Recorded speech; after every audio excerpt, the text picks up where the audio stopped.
नमस्कार, यो हो टेलिभिजनको विशेष सन्दर्भमा यहाँलाई हार्दिक स्वागत गर्दछु। म कार्यक्रम प्रस्तुता सचिता। देश विकास कसले गर्छ? टेन्डरले? आजभोलि चल्ने यो ठट्टाको जरा हाम्रो विकास निर्माण प्रक्रिया र प्रणालीभित्र पसेको छ। मुलुकको विकास निर्माण सुस्त गतिमा छ। करिब 1/3 मात्र काम पनि समयमा सकिएको छैन। जनतासँग प्रत्यक्ष जोडिएका नहर, खानेपानी, बाटो घाटो यावतहरू प्रत्यक्ष जोडिएका सरोकारका विषयहरूमा पनि काम बन्न सकिरहेको छैन, जसले गर्दा आम सर्वसाधारण आजित छ। किन विकास निर्माणको कामहरू समयमा सम्पन्न हुँदैनन् त? आज हामी यो विषयमा कुराकानी गर्नेछौँ र कुराकानीको लागि आज हामीसँग हुनुहुन्छ प्रतिनिधि सभा सदस्य एवं विकास समिति सदस्य गणेश कुमार पहाडीज्यू र त्यसै गरी हुनुहुन्छ नेपाल निर्माण व्यवसायी महासङ्घका अध्यक्ष रवि सिंहज्यू। दुई बेला हार्दिक स्वागत छ। धन्यवाद। म रविजीबाट जान्छु। अहिले स्थिर सरकार छ, बहुमतको सरकार छ, विकास निर्माणको काम के कसरी भइरहेको छ? अहिले हामीले सोचेको जस्तै स्थिर सरकार चाहिँ छैन भन्दा पनि हुन्छ। सरकार चाहिँ बहुमतको छ। हिजोको त अझ 2/3 सरकारै थियो, अहिले चाहिँ नि प्रचण्ड बहुमतको सरकार छ।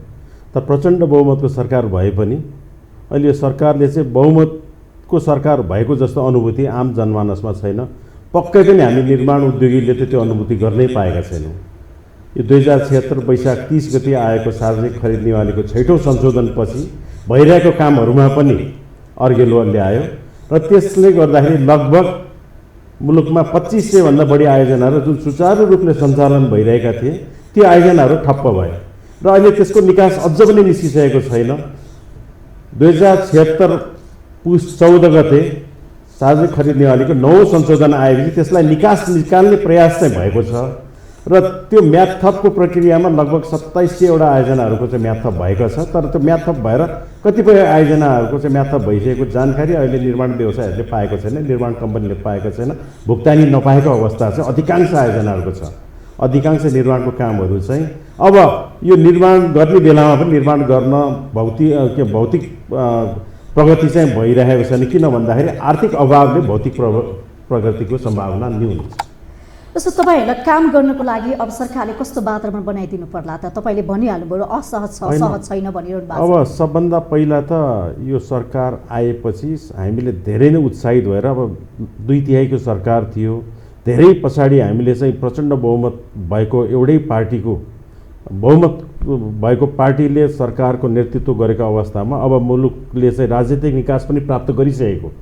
अब हामीलाई के लागेको थियो भन्दाखेरि अब चाहिँ पूर्वाधारको विकास, किनभने सम्मान्य प्रधानमन्त्रीज्यूले सुखी नेपाली समृद्ध नेपालको जुन उद्घोष गर्नुभयो र त्यही अनुसार त्यो नारा लिएर अगाडि बढ्नुभयो र सबभन्दा पहिला मुलुकलाई समृद्ध बनाउँदाखेरि हामी समृद्धिका सम्भाग निर्माण व्यवसायीहरू हामी त अत्यन्त हर्षित र अत्यन्त उत्साहित थियौँ। र अब हामीलाई के लागेको थियो नि अब चाहिँ मुलुकले काँचुली फेर्छ र हामी निर्माण कम्पनीहरूले चाहिँ काम पाउँछौँ र हामी रोजगार हुन्छौँ र हामीले नेपाली दाजुभाइलाई रोजगार दिन सक्छौँ भन्ने हामीलाई ठुलो आशा थियो।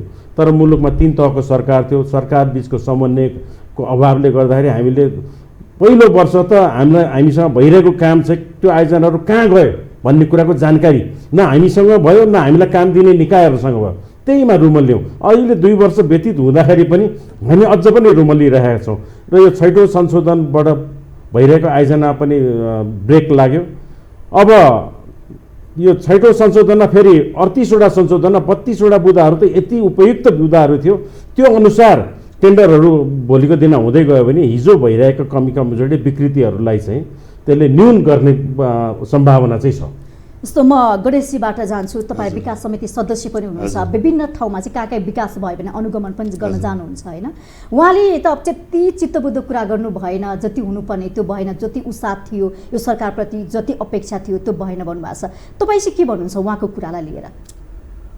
खास गरिकन चाहिँ हामी एउटा हिजो लामो राजनीतिक यात्रा पुरा गरेर अहिलेको यो अवस्थामा आएका थियौँ र आजसम्म आइपुग्दाखेरि नेपालमा विकास निर्माणका कामहरू पछाडि पर्नुको पछाडि, नेपाल समृद्ध मुलुक बन्न नसक्नुको पछाडि, विकासले गति लिन नसक्नुको पछाडि हामीले भन्दै आएको राजनीतिक अस्थिरता नै प्रमुख कारण थियो। तर अहिले मुलुकमा त्यो अवस्था छैन। दोस्रो संविधान सभाले यो मुलुकमा संविधान निर्माण गरिसकेको छ र हामीले विश्वकै सबैभन्दा उत्कृष्ट संविधान बनायौँ पनि भनेर हामीले गर्व गरिरहेका छौँ। र त्यस पछाडि 74 सालको निर्वाचनबाट चाहिँ बनेको अहिलेको नेकपाको सरकार झन्डै 2/3 बहुमतको सरकार छ। त्यसो भएको हुनाले अब हिजोको अवस्था छैन, मुलुकमा राजनीतिक अस्थिरता छ भन्ने अवस्था छैन। हिजो चाहिँ के हो भनेदेखि चाहिँ 9 महिनामा सरकार परिवर्तन हुने, कसैको बहुमत नहुने, सरकार परिवर्तन, प्रधानमन्त्री परिवर्तन हुने, मन्त्री परिवर्तन हुने, सचिव परिवर्तन हुने, आयोजना प्रमुख परिवर्तन हुने, जसले गर्दा एक खालको अस्थिरता थियो र जसले गर्दाखेरि गति दिन सकेन भन्न हामीले भन्यौँ। 5 वर्षको समय तपाईहरुले पाउनु तर भएको छ। अहिलेको अवस्थामा चाहिँ झन्डै 2/3 को सरकारले को अवस्थामा पनि अहिले विकास निर्माणका कामहरू जुन ढङ्गले गतिका साथ अगाडि बढ्नुपर्ने हो त्यो बढ्न सकेको छैन र हामीले चाहिँ एउटा चाहिँ स्थिर सरकारको महसुस गर्न पाइरहेका छैनौँ भन्ने जुन रवि दाइले चाहिँ कुरा गरिरहनु भएको छ। सिद्धान्त त म यो कुरासँग त्यति सहमत छैन, किनभनेदेखि अहिले यो सरकार बनिसकेपछि हामीले सुरुमै भनेका थियौँ हामी अहिले समृद्धिको यात्रामा छौँ, हामी आधार तयार गर्ने अवस्थामा छौँ। यो संविधानको प्रभावकारी कार्यान्वयन मार्फत यो मुलुकलाई हामी समृद्ध बनाउन चाहन्छौँ। संविधानको प्रभावकारी कार्यान्वयन भन्ने बित्तिकै हिजो कतिपय ऐन कानुनहरू संविधानसँग बाजिएका ऐन कानुनहरू कतिपय चाहिँ तपाईँको चाहिँ ती कानुनहरूलाई चाहिँ हामीले चाहिँ संविधान सम्मत बनाउनु पर्ने अवस्था थियो। मौलिक हकसँग रहेका कानुनहरूलाई पनि हामीले चाहिँ निर्माण गर्नुपर्ने थियो। त्यसो भएको हुनाले हामी अहिले मूलतः त्यो काममा थियौँ, हामी आधार तयार गर्ने अवस्थामा थियौँ। हिजो लामो समयदेखिका व्यथिति विकृति र विसङ्गतिहरू सबै कुरालाई चाहिँ एकैचोटि अन्त्य गरेर जान सक्ने अवस्था थिएन। आयोजनाहरू चाहिँ खास गरिकन समयमै सम्पन्न हुन नसक्नुको पछाडिको चाहिँ मुख्य 2-3 कारणहरू छन्। एउटा चाहिँ कुरो के हो भने आयोजना पूर्व तयारीका कामहरू चाहिँ हामी नगरिकन जुन हामी ठेक्कापट्टामा जाने हाम्रो जुन प्रक्रिया, हाम्रो प्रणाली जुन थियो त्यो सबैभन्दा बेठिक थियो। हामी चाहिँ पहिला चाहिँ ठेक्कामा लगिदिने, त्यस पछाडि चाहिँ त्यहाँ विभिन्न किसिमका समस्याहरू छन् पूर्व तयारीका कामहरू नगर्ने। जस्तो चाहिँ ठेक्कामा गइसकेपछि जग्गा प्राप्तिको कुरो पहिल्यै टुङ्गो नलगाउने। नेपालको सबैभन्दा ठुलो समस्या आयोजनाहरूमा जग्गा प्राप्तिको, मुआब्जाको समस्याहरू छ, यो टुङ्गो नगलाउने। अन्तर मन्त्रालय समन्वयका कुराहरू छन्, वनका समस्याहरू छन्, अरू विभिन्न चाहिँ मन्त्रालयले सिर्जना गर्ने समस्याहरू छन्। त्यसो भएको हुनाले आयोजना पूर्व तयारीका सम्पूर्ण कामहरू त गरिसके पछाडि मात्र ठेक्कामा लैजाऊ भनेर हाम्रो विकास तथा प्रविधि समितिले नेपाल सरकारलाई निर्देशन पनि गरेर अहिले पछिल्लो समयमा आएर नेपाल सरकारले यसलाई चाहिँ फलो पनि गरेको छ। र हाम्रो योजना आयोग हिजोका दिनहरूमा योजना आयोगको रूपमा रहन सकेन, किनभने योजना आयोगमा अहिलेसम्म चाहिँ योजना ब्याङ्क योजना आयोगले निर्माण गर्न सकिरहेको छैन। र आजका दिनमा आइपुग्दाखेरि योजना आयोग चाहिँ योजना ब्याङ्कहरू निर्माण गरेर चाहिँ एउटा चाहिँ गतिका साथ अगाडि बढ्ने योजनाका साथ अगाडि बढिरहेको छ। त्यसो भएको हुनाले समस्याहरू छन्, नभएका होइनन्। हामी यथार्थमा जानुपर्छ, समस्याहरू छन्। तर समस्याहरू छन् भने अब अहिले यो बिचमा केही नभएको भन्ने होइन, अहिले बिचमा धेरै कामहरू पनि भएका छन्। रवि दाइ यहीँ हुनुहुन्छ, म भन्न चाहन्छु रवि दाइलाई अहिले हामीले चाहिँ यो 2 वर्षको बिचमा चाहिँ लगभग 3500 किलोमिटर जति सडक कालोपत्र गरेका छौँ। त्यसै गरी चाहिँ लगभग 3500-3600 चाहिँ अब चाहिँ ग्राभल स्तरको सडकहरू हामीले निर्माण गरेका छौँ। विगतको तुलनामा चाहिँ यो एउटा राम्रो काम पनि भएको छ। हरेक दिन चाहिँ तपाईँको चाहिँ 7 किलोमिटर जति सडक चाहिँ हामीले कालोपत्र गरिरहेका छौँ। त्यति मात्रै होइन, हरेक 2 दिनमा एउटा पुल हामीले निर्माण गरिरहेका छौँ। हिजोका विकास निर्माणका कामहरू अहिलेका विकास निर्माण कामहरू हेर्दा स्वाभाविक रूपमा हामीले गति प्राप्त गरेका छौँ। तर पनि हामी चित्त किन बुझाएका छैनौँ भनेदेखि हामीले चाहिँ आयोजनाहरू चाहिँ छनौट गरिरहँदाखेरि चाहिँ राष्ट्रिय गौरवको आयोजना, राष्ट्रिय प्राथमिकता प्राप्त आयोजना भनेर नेपाल सरकारले छनौट गर्ने, 5 वर्षभित्र सम्पन्न गर्ने भनेका ती राष्ट्रिय प्राथमिकता प्राप्त आयोजनाहरू आज 20औं वर्ष हुँदा पनि ती आयोजनाहरू सम्पन्न गर्न सकेका छैनौँ। उदाहरणको रूपमा हामीले मेलम्ची खाने पनि आयोजना लिन सकिन्छ। त्यसो भएको हुनाले यस्ता धेरै उदाहरणहरू छन्। त्यसो भएको हुनाले ती आयोजनाहरू चाहिँ सम्पन्न गर्नको लागि आयोजना पूर्व तयारीका कामहरू नगरिकन ठेक्कापट्टाने एउटा समस्या हो। अब अर्को रवि दाइ पनि यहीँ हुनुहुन्छ, म रवि दाइलाई भन्न चाहन्छु, निर्माण व्यवसायी सङ्घको उहाँले नेतृत्व पनि गरिरहनु भएको छ। उहाँहरू सरकार, व्यवस्थापिका, कार्यपालिका र निर्माण उद्योगीहरू चाहिँ मिलेर जानुको विकल्प छैन। अहिले कतिपय कानुनहरू चाहिँ विकास मैत्री छैन, स्वाभाविक रूपमा हो। त्यसो भनिरहँदा रवि दाइले हामीतिरै तेर्स्याउनुहुन्छ, तपाईँहरू ऐन कानुन बनाउने मान्छेहरू, तपाईँहरू विधायिका किन विकास मैत्री कानुनहरू बनाउन सक्नु भएन भन्ने कुरा पनि उहाँले तेर्स्याउनुहुन्छ। हामी त्यो प्रक्रियामा छौँ, कतिपय कानुनहरू हामीले संशोधन गरिसकेका छौँ र कतिपय प्रक्रियामा छन् र विद्यमान कानुनहरूलाई पनि विकास मैत्री बनाउन जरुरी छ। र म रवि दाइलाई भन्न चाहन्छु, हामीले यी कुराहरू गरिरहँदाखेरि सरकारसँग मात्र चाहिँ हामीले प्रश्न तेर्साइरहँदाखेरि आज हामी निर्माण व्यवसायहरू पनि के साँच्चीकै हामीले लिएका कामहरू समयमा सम्पन्न गर्ने गरी चाहिँ हामी गएका छौँ त के हाम्रो तर्फबाट कमी कमजोरी छैन त? आज हाम्रो व्यावसायिक क्षमता, आज हाम्रो प्राविधिक क्षमता, आज हाम्रो चाहिँ आर्थिक क्षमता होइन, निर्माण व्यवसायहरूको त्यो पूर्ण रूपमा चाहिँ हामीले चाहिँ त्यसलाई चाहिँ हामी साँच्चीकै व्यावसायिक हामी बनेका छौँ त? हाम्रो तर्फबाट कमी कमजोरी छैन? यो पनि गम्भीर रूपमा समीक्षा गर्न जरुरी छ। त्यसो भएको हुनाले निर्माण व्यवसायहरूले पनि आफ्नो प्राविधिक क्षमता, क्षमता, आर्थिक क्षमता, व्यावसायिक क्षमता, त्यो सबै कुरालाई चाहिँ हामीले चाहिँ व्यवस्थापन गर्न सक्नु पर्यो र लिएका कामहरू समयमा चाहिँ सम्पन्न गर्नु पर्यो। सरकारको तर्फबाट चाहिँ त्यो वातावरण बनेन भने त्यो वातावरण बनाउनको लागि संसदको विकास तथा प्रविधि समितिबाट उहाँहरूले हामीसँग सम्पर्क गर्नु भने त्यो वातावरण बनाउनको लागि हामी पनि त्यत्तिकै समन्वय गरेर अगाडि जान हामी पनि तयार छौँ। त्यसमा सबै मिलेर हामी अगाडि बढौँ, यो मुलुकलाई हामीले समृद्ध बनाउन सक्छौँ, नेपाली नागरिकहरूलाई सुखी र सम्पन्न बनाउन सक्छौँ। कतिपय चाहिँ अब चाहिँ अधुरा रहेका चाहिँ यी विकासका चाहिँ विभिन्न आयोजनाहरूलाई चाहिँ अहिले द्रविदाले पनि भनिसक्नु भएको छ। अहिले चाहिँ खरिद नियमावलीमा नवौँ संशोधन भएको छ, त्यसले केही ढोकाहरू पनि खोलेको छ। हो, आज चाहिँ खरिद नयाँ नियमावलीमा नवौँ संशोधन भएको छ र त्यस पछाडि चाहिँ हिजोका रुग्न चाहिँ ठेक्काहरूलाई चाहिँ फेरि चाहिँ एकचोटि सम्पन्न गर्नको लागि चाहिँ त्यो ऐनले चाहिँ एउटा चाहिँ व्यवस्था पनि गरेको छ र अवसर पनि दिएको छ।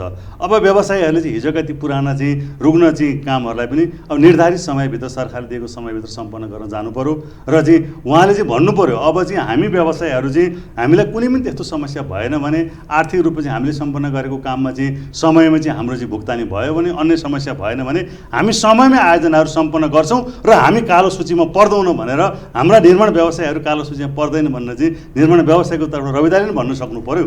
तपाईँले नीतिगत रूपमा निर्माण व्यवसायलाई विकासका कामहरूको लागि सहजको लागि हामीले भूमिका खेलिरहेका छौँ भनिरहँदाखेरि उहाँले त त्यो महसुस गरेको छैन भनिरहनु भएको छ नि त। उहाँले अघि भनिसक्नुभयो त्यो सहज वातावरण हामीले पाएका छैनौँ, कसरी काम गर्ने छैन भनिरहनु भएको छ नि त। तपाईँहरूले चाहिँ कस्तो भूमिका खेल्नुभयो, उहाँलाई प्रभाव पर्ने भूमिका खेल्नु पर्यो? होइन, मलाई लाग्छ त्यस्तो वातावरण छैन।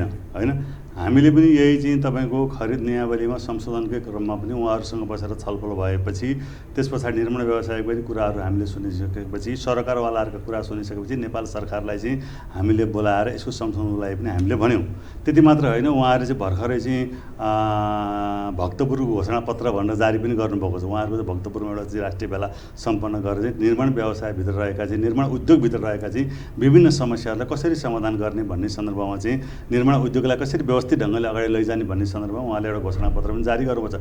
यो विषयमा पनि उहाँहरूले समितिमा आएर आफ्नो कुराहरू स्पष्ट ढङ्गले राख्नु भएको छ र हामीले सरकारलाई यी विषयमा चाहिँ उपयुक्त चाहिँ निकास दिनको लागि हामीले आवश्यक निर्देशन पनि गरिरहेका छौँ र हामी अझै पनि भन्छौँ केही त्यस्ता समस्याहरू छन् भने तपाईँलाई सरकारको तर्फबाट समस्या परेको छ भने समितिमा आउनुहोस् भन्नुहोस्, हामीले चाहिँ मध्यस्थको भूमिका निर्वाह गर्छौँ र सरकारलाई हामी तदनुरूपको निर्देशन पनि गर्छौँ र हामी आफू पनि त्यत्तिकै व्यावसायिक बन्न जरुरी छ भन्ने कुरा पनि रविजी। अब त्यो विकास निर्माणको कामहरू छ फटाफट हुनुपर्ने, अनि तपाईँले जो जिम्मेवारी पाइसकेपछि त्यो कहिले सुरु पनि नहुने, सुरु भएपछि बिचमा रोकिने, यो समस्या छ नि त?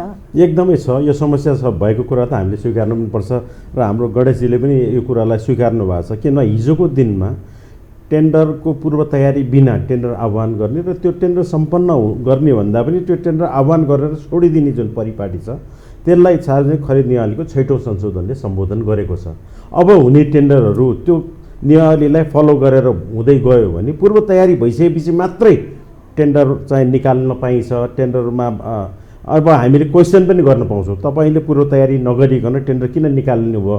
सार्वजनिक खरिद नियमावलीको 6औं संशोधनले तपाईँलाई बन्देज गरेको छ भने हामीले प्रश्न उठाउने ठाउँ चाहिँ राखेको छ। अहिले धेरैवटा सुधारको प्रक्रियामा हामी छौँ र हामीले संवाद पनि गरिरहेका छौँ। हामीले एकतर्फी रूपमा नेपाल सरकारसँग संवाद गरिरहेका छौँ, नेपाल सरकारलाई सुझाव दिइरहेका छौँ र सार्वजनिक खरिद ऐनको संशोधन यसरी हुनुपर्छ र यो पूर्वाधार मैत्री बन्नुपर्छ। नेपाल एउटा यस्तो मुलुक हो कि जहाँ पूर्वाधारको के छ भन्नुहोस् न त हजुर, तपाईँहरूलाई के समस्या भयो? हाम्रो समस्याको विषय चाहिँ हामीले धेरैवटा कुराहरू धेरै पटक हामीले सम्मान्य प्रधानमन्त्रीज्यू लगायत भौतिक पूर्वाधार मन्त्रीज्यू हामीले विकास समितिमा पनि गएर हाम्रो कुरा राखेका छौँ, लेखा समितिमा राखेका छौँ, अन्य समितिहरूमा पनि राखेका छौँ र अन्य सरकारवाला सबैलाई हामीले हाम्रो कुराहरू राखेका छौँ र हामीले पत्र पत्रिका टेलिभिजन मार्फत लिखित यसो के भन्छ अन्तर्वार्ताहरूमा यो सबैको ठाउँमा चाहिँ हामीले राखेका छौँ। हामीले धेरैवटा कुरा फेरि हामीले प्राप्त पनि गरेका छौँ है, हामीले प्राप्त गरेका छैनौँ पनि भनेका छौँ, तर त्यसलाई उपयोग भइसकेको अवस्था मात्र नभएको। अहिले सार्वजनिक खरिद नियमावलीको 6औंदेखि लिएर 9औं संशोधनलाई फलो गरेर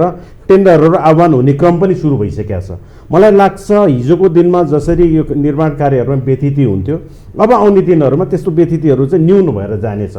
सबभन्दा ठुलो समस्या भनेको स्रोतको सुनिश्चितता नभइकन टेन्डर आह्वान भएको हुँदाखेरि नै नेपालमा प्रचलन कस्तो थियो भन्दाखेरि एउटा 25 करोडको कुनै आयोजना निर्माण गर्नु छ भने त्यसमा 1 करोड 1.5 करोड बजेट विनियोजन गर्ने, आयोजना सुरुवात गरिदिने, टेन्डर आह्वान गरिदिने र त्यसमा चाहिँ एउटा कन्ट्र्याक्ट एग्रिमेन्ट पनि गर्ने, सही पनि गरिदिने, त्यसको समयावधि चाहिँ लम्बिँदै जाने। किन भन्दाखेरि त्यो आयोजनामा हरेक वर्ष 25 करोडको आयोजना 2-3 करोडको दरले विनियोजन भएर जाने र त्यसपछि हामी त्यसैमा अभ्यस्त भयौँ। निर्माण कम्पनीहरू पनि त्यसैमा अभ्यस्त भयो, काम लगाउने निकाय पनि त्यसैमा अभ्यस्त भयो, आम जनता पनि त्यसैमै अभ्यस्त भयो। किन भन्दा हिजो मुलुकको ध्यान चाहिँ यो विकास निर्माण भन्दा पनि राजनीतिक स्थिरताको लागि, राजनीतिक प्राप्तिको लागि थियो। त्यही भएर हामीलाई त्यसरी प्रश्न पनि उठाइएको थिएन। जसरी अहिले विगत 1.5-2 वर्षदेखि विकास निर्माणको काम भएन भनेर आम जनताबाट प्रश्न उठाएको छ, राजनीतिक कर्मीबाट प्रश्न उठाएको छ, यो के भन्छ पत्रकार साथीहरूबाट पनि प्रश्न उठाएको छ। तर त्यो प्रश्न चाहिँ एकतर्फी रूपमा निर्माण व्यवसायलाई प्रहार गर्ने हिसाबले मात्र उठाएको छ। र अहिले म निर्वाचित भएर आइसकेपछि हामीले हाम्रा समस्याहरूको विषयमा पनि आम जनतालाई पनि हामीले अवगत गराउन हामी सफल भएका छौँ। राजनीतिक कर्मीलाई पनि ती समस्याको विषयमा अवगत गर्न हामी सफल भएका छौँ। र तपाईँ सञ्चारकर्मीलाई पनि हामीले हाम्रो यो निर्माण कार्य समयमा सम्पन्न किन भएनन् भन्ने कुरा हामीले राख्न हामी सफल भएका छौँ। अहिले हामीले उठाएका कुराहरू हामी मात्र गर्दैनौँ, राजनीतिक कर्मीहरू स्वयं मन्त्रीज्यूहरूले पनि गर्नुहुन्छ। हिजोको दिनमा हामीले यो कुरा चाहिँ विचार नपुर्याएको हुँदाखेरि यो समस्याहरू सिर्जना भएको हो भनेर अहिले भन्नुहुन्छ भने पनि नेपालमा कुनै पनि नदीजन्य निर्माण सामग्री, खानीजन्य निर्माण सामग्री वैध हिसाबले चलेको छैन। अहिले हरेक दिन तपाईँले न्युज तपाईँहरूले पनि बनाउनु भयो होला, क्रसर उद्योगहरू अवैध हिसाबले सञ्चालन भइरहेको छ भनेर। प्रिन्ट मिडियामा हेर्नुहुन्छ भने सबै नेपालभरिको 5-7 ठाउँमा चाहिँ अवैध हिसाबले क्रसर उद्योग सञ्चालन भएको छ भन्छ। तर निर्वाध रूपमा 10औं वर्ष 20औं वर्षदेखि त्यो क्रसर उद्योग सञ्चालन भइरहेछ। त्यो प्रशासनबाट पनि त्यो प्रशासनको आँखामा त्यो आएको छ। एकातिर त्यो क्रसरले कर पनि तिरेको छ, कर कार्यालयमा गएर कर तिरेको छ, तर त्यो लाइसेन्स प्राप्त नगरिकन चलिरहेछ। भन्दाखेरि के भन्दाखेरि यहाँ यस्तो किसिमको ऐन कानुन नियमहरू छ कि जुन पालनै गर्न सक्दैन। भन्दा यस्तो कुराहरूलाई सम्बोधन भएको छैन। यो कुराहरू हामीले उजागर गर्नुपर्छ र यो कुरालाई सम्बोधन गरेर पूर्वाधार मैत्री ऐन कानुनहरू बनाउनुपर्छ। अहिले तपाईँले भन्नुहुन्छ भने यो पूर्वाधारमा संसारमा सबभन्दा महँगो मुलुकमा नेपाल पर्छ पूर्वाधार निर्माण, विकास निर्माणको काममा। अहिले हिजोको दिनमा आजभन्दा 2 वर्ष अगाडि काठमाडौँ उपत्यकाभित्र तपाईँले 1 टिप्पर बालुवा गिटी चाहिँ 35-40 हजार रुपियाँ तिर्नु पर्थ्यो। तर अहिले आएर 2 वर्ष पछाडि अहिले त्यसको मूल्य 20 देखि 25 हजार छ। भन्दा लगभग 50% को कमी आएको छ। 50% कमी आउँदाखेरि पनि व्यवसायीहरूले व्यवसाय गरिरहेछ भन्दा त्यहाँ केही न केही मुनाफा छ। भन्दा हिजोको दिनमा त्यहाँ त्यति ठुलो डिफरेन्स थियो। आम उपभोक्ताले त्यति बढीमा तिरेको थियो। त्यो किन भन्दाखेरि सर्टेज भएको मुलुकमा भूकम्प गयो, सबै निर्माण कार्यहरू एकैचोटि बनाउनु पर्यो। तर नियमन गर्ने निकायले इमान्दारीपूर्वक नियमन नगरेको हुँदाखेरि आम जनतालाई त्यसको मार पर्यो। आज पनि हामी त्यसबाट पीडितै छौँ। अहिले पनि हामीले चोरी निकासी गरेकै नदीजन्य निर्माण सामग्री, खानीजन्य निर्माण सामग्री उपभोग गरिरहेका छौँ। तर त्यो कहाँ प्रयोग गरिरहेको छ? नेपाल सरकारले आह्वान गरेको टेन्डरमा प्रयोग भएको छ। भन्दा यस्तो स्थिति रहनु हुँदैन, यस्तो कुराहरूमा सुधार आउनुपर्छ भन्ने हाम्रो। सो मेरो प्रश्न तपाईँलाई छ होइन, अब यो विकास त सन्तोषजनक छैन नि त, आम जनताले पनि भनिरहेका छन्। अब तीव्र गतिमा विकास त हुनु पर्यो नि, तपाईँहरूले त उहाँहरूलाई काम गरेको छ कि छैन भनेर अनुगमन गर्नु पर्यो, तपाईँले त्यो रिपोर्ट बुझाउनु पर्यो। अब त्यसको लागि त के गर्ने त? अनि विकास सन्तोषजनक छैन भन्ने कुरामा जस्तो हिजो विकास भएन भनेर अहिले त्यसैलाई जोडेर चाहिँ हामीले अहिले विकास चाहिँ यो बिचमा चाहिँ राम्रोसँगले भएन भन्ने कुरातर्फ पनि धेरै हामी नेगेटिभ पनि हुनु हुँदैन। अहिले यो बिचमा विकास निर्माणका कामहरू चाहिँ राम्रै ढङ्गले गतिका साथ अगाडि बढेका छन्। तर हामीलाई यतिले पुगेको छैन, किनभने हामीलाई धेरै गर्नु छ। धेरै गर्नु छ, त्यसो भएको अहिले हाम्रो समस्या नै के हो भनेदेखि निर्धारित समयभित्र आयोजनाहरू सम्पन्न नहुने, त्यसको गुणस्तरीयता कायम नहुने र लागत बढ्ने, यी 3टा तपाईँले याद गर्नु होला। निर्धारित समयभित्र आयोजना सम्पन्न नहुने, त्यसको गुणस्तर पनि भनिएको मापदण्डभित्र चाहिँ त्यो गुणस्तर पनि कायम नहुने र त्यसको चाहिँ आयोजनाको लागत पनि बढ्ने नेपालको अहिले 3टा मुख्य समस्याहरू छन्। यी समस्यालाई समाधान गर्नको लागि पनि हामीले यो विषयमा छलफल गरिरहेका छौँ र नेपाल सरकारलाई तदअनुरूपका चाहिँ हामीले चाहिँ निर्देशन पनि गरेका छौँ र हामीले तदअनुरूपको कानुन पनि हामी बनाउने प्रक्रियामा छौँ। र अहिले अर्को कुरो चाहिँ के हो भनेदेखि खास गरिकन यो निर्माण उद्योगको सन्दर्भमा एउटा देखिएको समस्या भनेको के छ भनेदेखि यसभित्र चाहिँ अब रविदाई पनि यहाँ हुनुहुन्छ, यो जुन अहिले कार्टेलिङ बढिरहेको छ, हामीले यो विषयमा पनि हाम्रो ध्यान आकर्षण भएको छ। हाम्रो विकास तथा प्रविधि समितिको यो विषयमा चाहिँ ध्यान आकर्षण भएको छ। अहिले ठुल्ठुला ठेकेदारहरूको चाहिँ केही निश्चित ठेकेदारहरू भनौँ 10-15 जना ठेकेदारहरूको हातमा चाहिँ तपाईँको 80-85% काम चाहिँ उनीहरूको हातमा हुने र त्यो काम चाहिँ उनीहरूले सम्पन्न गर्न चाहिँ उनीहरूको क्षमताले नभ्याउने। त्यो भएको हुनाले सानातिना व्यवसायीलाई फेरि त्यो काम चाहिँ उनीहरूले दिनुपर्ने, उनीहरू आफै गर्न सक्दैनन् किनभने धेरै काम उनीहरूको हातमा भइसके पछाडि अनि फेरि त्यो साना व्यवसाय कहाँ जानुपर्ने। यो खालको समस्या चाहिँ एउटा कार्टेलिङ चाहिँ यसलाई अन्त्य गर्नुपर्छ। यो कार्टेलिङमा चाहिँ तपाईँको चाहिँ सरकारको तर्फबाट पनि कमजोरी छ। किनभने सरकार किन कमजोरी छ सरकारको तर्फ भन्दाखेरि ठुल्ठुला व्यवसायहरूलाई चाहिँ मिल्ने गरी चाहिँ हाम्रो चाहिँ त्यो अनुसार स्पेसिफिकेसन तयार गरेर चाहिँ हामी जाने, त्यो सरकारको तर्फबाट समस्या छ। यसलाई सच्याउन हामीले भनेका छौँ। अर्को निर्माण उद्योगी आफैभित्र पनि समस्या छ। जो केही निश्चित निर्माण उद्योगीहरू छन्, ठुला फर्महरू छन्, उनीहरूले साना फर्महरूलाई काम नदिने गरी चाहिँ उनीहरू चाहिँ त्यो प्लानिङका साथ उनीहरू आफू 8-10 जना चाहिँ मिलेर सम्पूर्ण मिल्यो भने देशमा भएको अहिले पूर्वाधार निर्माणको 80% काम चाहिँ उनीहरूको हातमा लिने गरी उनीहरू अगाडि बढिरहेका छन्। अब यसमा चाहिँ निर्माण व्यवसायी सङ्घको तर्फबाट पनि रवि दाइ हुनुहुन्छ। अब उहाँले पनि यसलाई चाहिँ यो निर्माण व्यवसायी सङ्घको तर्फबाट हुने यो कार्टेलिङ सङ्घको तर्फ भन्दा पनि निर्माण व्यवसायको तर्फ हुने यो कार्टेलिङलाई रोक्न उहाँहरू पनि लाग्नु पर्यो। सरकारको तर्फबाट बनाउने जुन खालका स्पेसिफिकेसनदेखि लिएर त्यो आधारहरू छन् त्यसमा पनि रोक्नको लागि हामी सरकारलाई निर्देशन गर्छौँ। जस्तो उदाहरणको लागि चाहिँ एउटा कुनै चाहिँ आयोजनाको काम चाहिँ तपाईँको चाहिँ मानिलिउँ चाहिँ ठुलो आयोजनाको चाहिँ 10 अरब 15 अरबको चाहिँ एउटा चाहिँ आयोजना, त्यो आयोजना विभिन्न तपाईँको चाहिँ पुलको कुरा गर्नु हो भने 50औँवटा पुल जोडेर एउटा प्याकेज बनाउनु जरुरी छैन नि त नि। तपाईँको 5-7वटा पुलको सानो प्याकेज बनायो भने त सबैले काम पनि गर्न पाउँछन्, समयमा काम पनि सम्पन्न हुन्छ, त्यसको गुणस्तरीयता पनि कायम हुन्छ।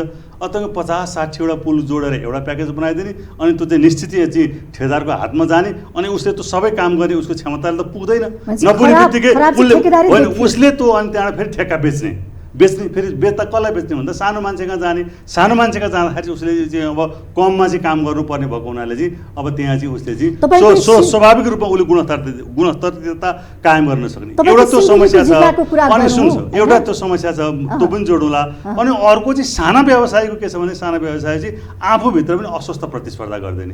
तपाईँ कुनै एउटा टेन्डर निक्लिने बित्तिकै त्यसमा तपाईँको यति घटिँदैन कि अस्वस्थ प्रतिस्पर्धा गर्ने, लिने कामै सम्पन्न गर्न सक्ने गरी त्यो एकदमै लो रेटमा चाहिँ बिडिङ गर्ने, यो खालको समस्या निर्माण व्यवसाय आफैमा पनि समस्या छ। त्यसो हुनाले उहाँहरूले आफूलाई पनि सुधार गर्नुपर्ने जरुरी छ। र यहाँले सिन्धुलीको के प्रश्न जोड्दै हुनुहुन्थ्यो, पुलको जुन 2 वर्षमा बन्ने भनेको थियो तर 10 वर्ष बनिसक्दा पनि पप्पू कन्स्ट्रक्सनले लिएको थियो होइन, प्रगतिशीलले पनि पाएको थियो। तर त्यो काम ठेकेदारै बेपत्ता भयो भने त्यहाँको स्थानीय बासिन्दाले पनि भनेका छन् होइन। त्यसमा त अब तपाईँ त्यहाँको निर्वासित हुनुहुन्छ, त्यसमा तपाईँले त ध्यान दिनुपर्ने हो नि। तपाईँले त्यहाँ चाहिँ के गर्नुभएको छ?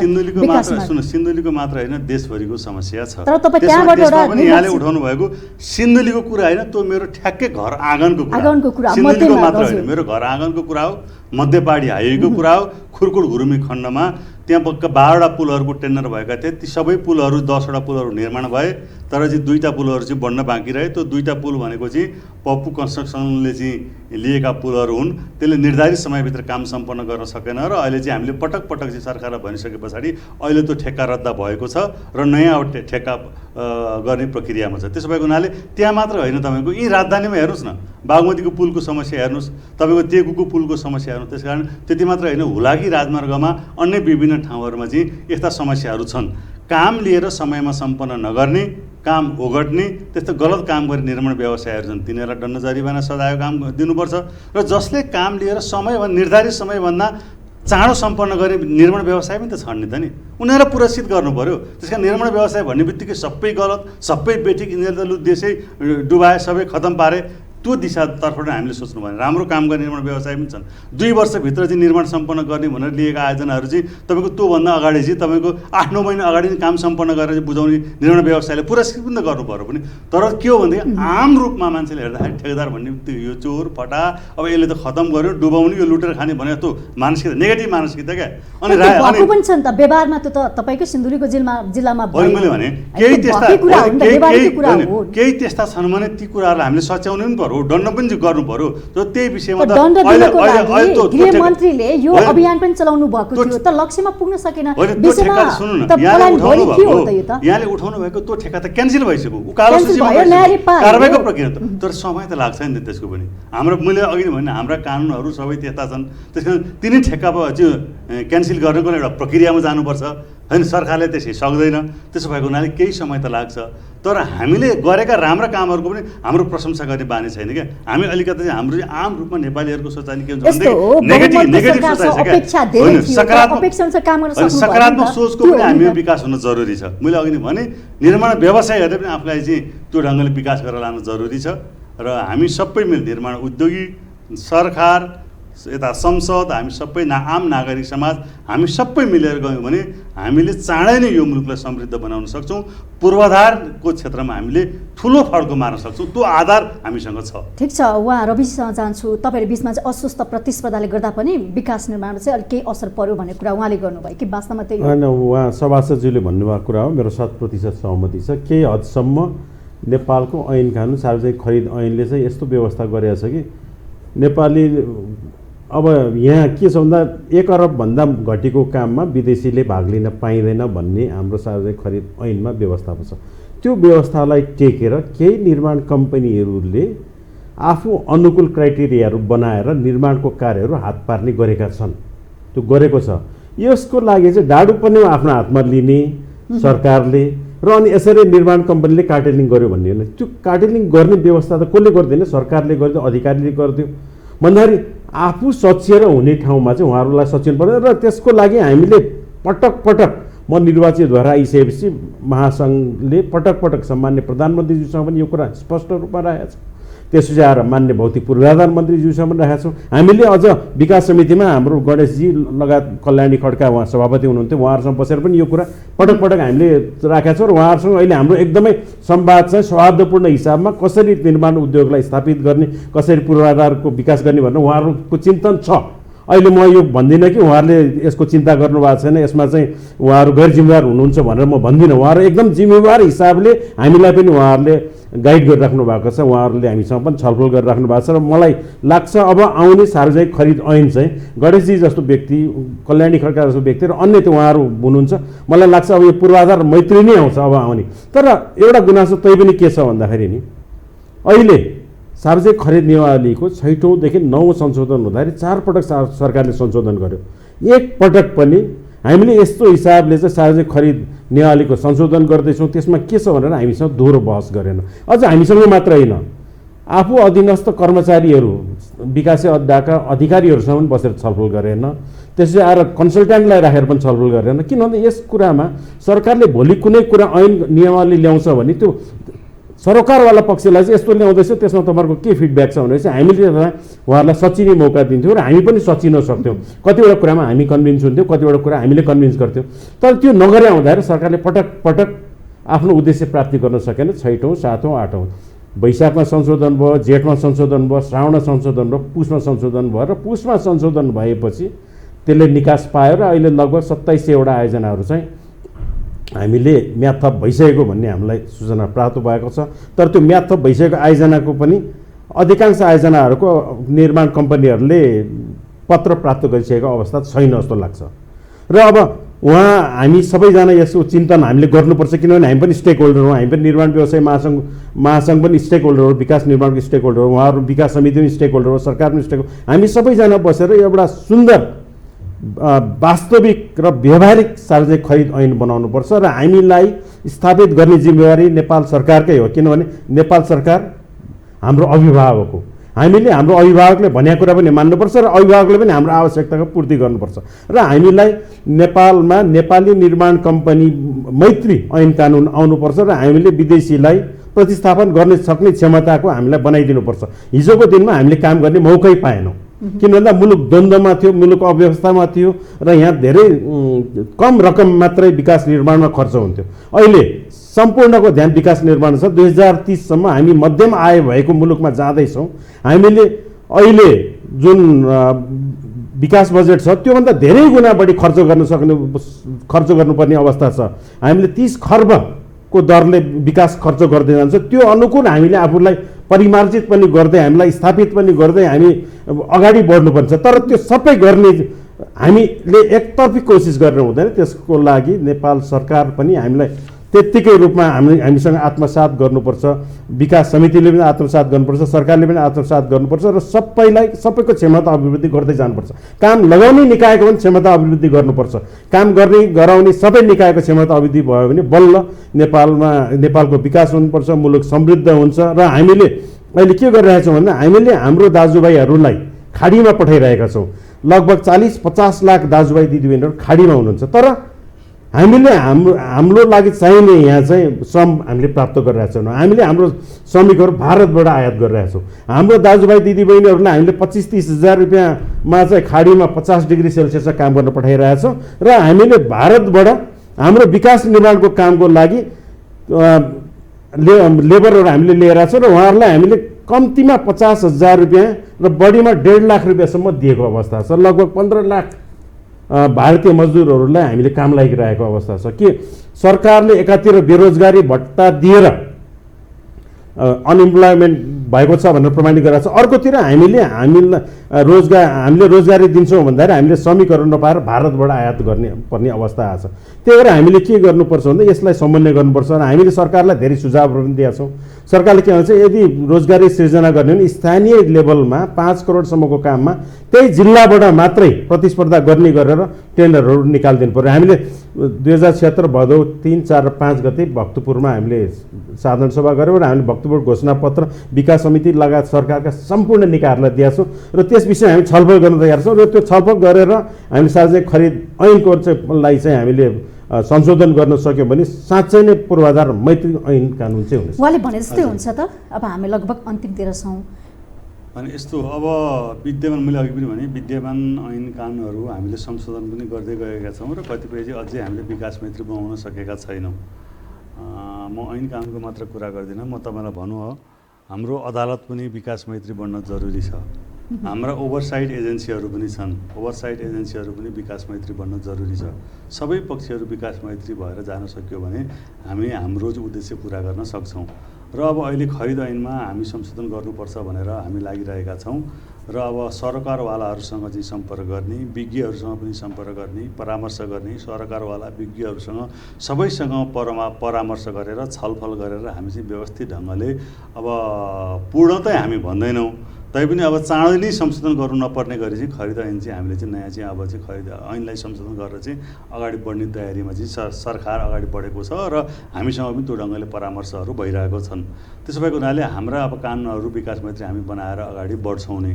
अब हामीले हाम्रो उद्देश्य प्राप्ति गर्नको लागि हामीले चाहिँ अब चाहिँ दीर्घकालीन सोचलाई पुरा गर्नको लागि हामीले चाहिँ अब 25 वर्षपछि विक्रम सम्वत 2100मा पुग्दाखेरि चाहिँ नेपाल चाहिँ उच्च मध्यमा आएको मुलुक हुनेछ।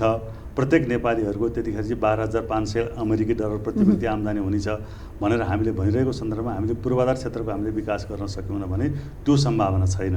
त्यसो भएको हुनाले यो पूर्वाधार क्षेत्रको विकासलाई चाहिँ हामीले चाहिँ व्यवस्थित ढङ्गले अगाडि बढाउनको लागि पहिलो त हाम्रो चाहिँ नेपालका चाहिँ निर्माण उद्योगीहरू, म फेरि जोड्न चाहन्छु, उहाँहरू एकदमै व्यावसायिक बन्न जरुरी छ। यो नेपाल निर्माण कसैले गर्दैन। हेर्नुहोस्, हामीले चाहिँ लगानी मैत्री हामीले वातावरण पनि बनायौँ, हामीले कानुन पनि बनायौँ, हामीले चाहिँ लगानेर चाहिँ तपाईँको प्रविधिलाई चाहिँ भित्राउनको लागि त्यो ढङ्गको प्रयास पनि गरिरहेका छौँ। तर पनि के हो भने यो मुलुक फेरि पनि हामीले निर्माण गर्ने भनेको हामी नेपालीहरूले नै हो। त्यसो भने नेपाली निर्माण उद्योगीहरू चाहिँ आफूलाई त्यो ढङ्गको क्षमता विकास गर्न जरुरी छ। र अब यसमा चाहिँ सरकारको पक्षबाट हुने कमी कमजोरी छन् भने तिनीहरूलाई सच्याएर जाने, त्यसलाई सुधार गर्ने, कानुनहरूमा कमी कमजोरी छन् भने ती कानुनहरूलाई चाहिँ सुधारेर जाने, यो सबै काम चाहिँ हामी गरौँला। संयुक्त रूपमा हामी बसेर सरसल्लाह एक आपसमा सरसल्लाह गरेर अगाडि जान जरुरी छ र अहिलेको समयले पनि त्यही कुरालाई माग गरिरहेको छ। जुन नेपालमा विकास निर्माणको अवस्था, समस्या र समाधानको विषयमा यहाँहरू दुवैजना आएर हामीलाई यो अमूल्य समय दिनुभयो। दुवैजनालाई धेरै धेरै धन्यवाद। धन्यवाद। यो टिभीलाई पनि धन्यवाद, हाम्रो कुराहरू राख्ने मौका दिनुभयो। आम जनमानसमा निर्माण उद्योगको विषयमा केही कुरा राख्ने मौका दिनुभयो, त्यसलाई धन्यवाद। आदरणीय दर्शकवृन्द, मैले पनि यो टेलिभिजनको विशेष सन्दर्भबाट बिदा लिने बेला भइसकेको छ। यो टेलिभिजन हेर्दै गर्नुहोला। नमस्ते।